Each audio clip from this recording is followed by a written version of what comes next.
আমার যে সমস্ত ভাই বোনেরা দ্বাদশ শ্রেণীতে পড়ো আর যাদের রাষ্ট্রবিজ্ঞান সাবজেক্টে রয়েছে তাদের প্রত্যেকের জন্য আজকের এই ভিডিওটা অত্যন্ত গুরুত্বপূর্ণ হতে চলেছে।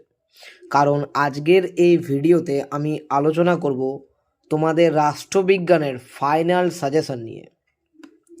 এই সাজেশনে আমি তোমাদেরকে কিছু গুরুত্বপূর্ণ টপিক বলবো, তাছাড়াও 2024-এর সবথেকে গুরুত্বপূর্ণ 5টা প্রশ্ন বলে দেবো, যেগুলো 100% পরীক্ষায় কমন আসার মতো।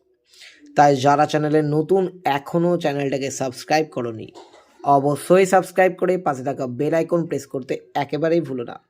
আর তোমাদের প্রত্যেককে বলছি, ইতিহাসের আর সংস্কৃতের বিভিন্ন ভিডিও আপলোড করা আছে, সাজেশন ভিডিও আপলোড করা আছে, লাস্ট মিনিট সাজেশন থেকে শুরু করে ক্লাসেস থেকে শুরু করে সমস্ত কিছু, এমনকি প্লেলিস্ট বানানো আছে। যারা সেই ভিডিওগুলো দেখোনি অবশ্যই দেখে নাও। তো চলো আজকের এই ভিডিওটা শুরু করা যাক। দেখো, সবার আগে যে টপিকটা তোমাদের পড়তে হবে সেটা হচ্ছে আন্তর্জাতিক সম্পর্ক। এই যে টপিকটা রয়েছে, এই টপিক থেকে তোমাদের পরীক্ষায় প্রশ্ন আসতে পারে আন্তর্জাতিক সম্পর্ক বলতে কী বোঝো, বা আন্তর্জাতিক সম্পর্কের সংজ্ঞা দাও। আন্তর্জাতিক সম্পর্ক আন্তর্জাতিক রাজনীতির মধ্যে পার্থক্য আর এর রূপ, মানে তোমাদেরকে এই আন্তর্জাতিক সম্পর্ক এই টপিকটা খুব ভালোভাবে তৈরি করে নিতে হবে। পরীক্ষায় 100% আসবে।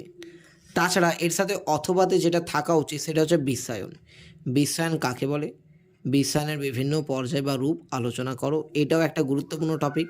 এই দুটোর মধ্যে যে কোনো একটা প্রশ্ন পরীক্ষায় তোমরা লিখে আসতে পারো। নেক্সট দেখে নাও মার্ক্সবাদ আর গান্ধীবাদ। এই দুটোর মধ্যে সব থেকে গুরুত্বপূর্ণ হচ্ছে মার্ক্সবাদ, পরীক্ষায় আসার মতন। তার সাথে হয়তো অথবা যদি দেয় তো গান্ধীবাদ থাকবে। তাহলে তোমাদের যদি খুবই কঠিন প্রশ্ন তৈরি করে তবেই গান্ধীবাদটা দেবে, তার সাথে মার্ক্সবাদ কিন্তু দেবে না। কিন্তু পরীক্ষায় মার্ক্সবাদ আসার সম্ভাবনা সব থেকে বেশি রয়েছে। নেক্সট দেখো তোমাদের যেটা প্রশ্ন, যদিও এই অধ্যায় থেকে প্রশ্ন আসার সম্ভাবনা খুবই কম, তাও বলছি ক্ষমতা স্বতন্ত্রীকরণ নীতি। এই কোশ্চেনটা খুবই গুরুত্বপূর্ণ, পরীক্ষায় আসতে পারে। ক্ষমতা নিয়ে স্বতন্ত্রীকরণ নীতির পক্ষে বিপক্ষে যুক্তি দাও। এই প্রশ্নটা যদি না আসে তাহলে তোমাদের দিতে পারে এক কক্ষ বা দ্বিকক্ষ বিশিষ্ট আইনসভার পক্ষে বিপক্ষে যুক্তি দাও। আবার ষষ্ঠ অধ্যায় থেকে বিচার বিভাগীয় স্বাধীনতা রক্ষার উপায়গুলো লেখো, এরকম প্রশ্ন আসতে পারে। কিন্তু প্রশ্ন আসার সম্ভাবনা 50-50 রয়েছে, অর্থাৎ প্রশ্ন আসতেও পারে আবার নাও আসতে পারে। কিন্তু যেটা সব থেকে গুরুত্বপূর্ণ সেটা হচ্ছে ক্ষমতা স্বতন্ত্রীকরণ নীতির পক্ষে বিপক্ষে যুক্তি দাও। নেক্সট প্রশ্নটা দেখো, প্রধানমন্ত্রী। এবছর সব থেকে গুরুত্বপূর্ণ প্রধানমন্ত্রী আসবেই আসবে, তার সাথে অথবাতে থাকবে রাজ্যপাল। প্রধানমন্ত্রী আর রাজ্যপাল যদি এখনও না বুঝে উঠতে পেরেছো তাহলে ভিডিও বানানো আছে, দেখে নিতে পারো। পরের যে প্রশ্নটা বা পরের যে টপিকটা আমি তোমাদের জন্য রেখেছি সেটা হচ্ছে ভারতীয় পার্লামেন্ট। এই টপিক থেকে দুটো প্রশ্ন আসতে পারে, পার্লামেন্টে আইন পাসের পদ্ধতি অথবা পার্লামেন্টের উভয় কক্ষের মধ্যে পারস্পরিক সম্পর্ক। ভালো করে পড়ে নেবে। নেক্সট দেখো, আরেকটা প্রশ্ন আসতে পারে স্পিকার। এই যে টপিকটা যে খুব গুরুত্বপূর্ণ, এই টপিক থেকে দুটো প্রশ্ন হয়, একটা হচ্ছে লোকসভার স্পিকার বা অধ্যক্ষের ক্ষমতা কার্যাবলী, আরেকটা হতে পারে রাজ্যসভার স্পিকারের ক্ষমতা বা কার্যাবলী। আরেকটা প্রশ্ন হতে পারে সেটা এই টপিক থেকে, সেটা হচ্ছে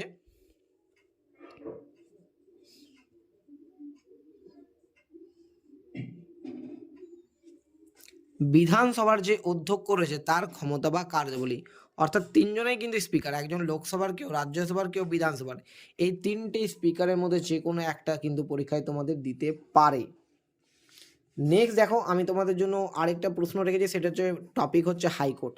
হাইকোর্টের গঠন ক্ষমতা কার্যাবলী পরীক্ষায় আসতে পারে। হাইকোর্ট ছাড়া যে টপিকটা আরেকটা গুরুত্বপূর্ণ সেটা হচ্ছে ক্রেতা সুরক্ষা আদালত বা লোক আদালত, যদিও এইটার থেকে বেশি গুরুত্বপূর্ণ তোমাদের হাইকোর্ট। তো এই ছিল কিছু গুরুত্বপূর্ণ টপিক। এবার দেখে নি বেস্ট 5 প্রশ্ন যেগুলো পরীক্ষায় আসবেই আসবে।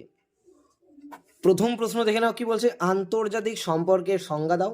আন্তর্জাতিক সম্পর্ক ও আন্তর্জাতিক রাজনীতির মধ্যে পার্থক্য কি? আন্তর্জাতিক সম্পর্কের বিকাশের ধারা, মোস্ট ইম্পর্টেন্ট একটা প্রশ্ন। পরের প্রশ্নটা কি, 2 নম্বর, মার্ক্সের রাষ্ট্র সম্পর্কিত তত্ত্বটি আলোচনা করো। অত্যন্ত গুরুত্বপূর্ণ একটা প্রশ্ন। 3 নম্বর প্রশ্নটা কি, প্রধানমন্ত্রীর ক্ষমতা ও পদমর্যাদা আলোচনা করো। 4 নম্বর প্রশ্ন হচ্ছে ভারতীয় পার্লামেন্টের উভয় কক্ষের মধ্যে পারস্পরিক সম্পর্ক। আর 5 নম্বর প্রশ্ন আর লাস্ট প্রশ্ন, ভারতের কোনো একটি রাজ্যের হাইকোর্টের গঠন ও কার্যাবলী আলোচনা করো।